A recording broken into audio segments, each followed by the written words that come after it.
कायदे अवाम जनाब जुल्फ़िकार अली वलद साद शाहनवाज़ भुट्टो ज़िला लाड़काना में पैदा हुए।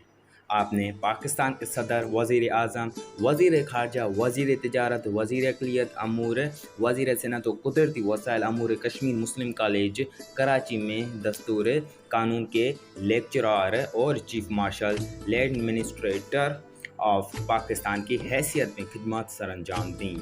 आप पीपल्स पार्टी के बानी थे। आपने पाकिस्तान का तीसरा आइन मरतब किया। आप पाकिस्तान के न्यूक्लियर प्रोग्राम के बाप माने जाते हैं। नवाब मोहम्मद अहमद खान कसूरी के कत्ल के इल्ज़ाम में 4 अप्रैल 1979 में जनरल ज़ियाउल हक ने भुट्टो साहब जैसे महबूब लीडर को सज़ाए मौत दिलवाई।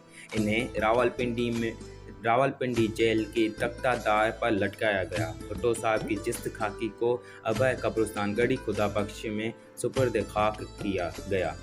फ्रेंड्स, अगर आपको ये वीडियो पसंद आई है तो इसे लाइक और शेयर ज़रूर कीजिएगा। अगर आपने मेरा चैनल सब्सक्राइब नहीं किया तो सब्सक्राइब ज़रूर कीजिएगा। Thanks to all.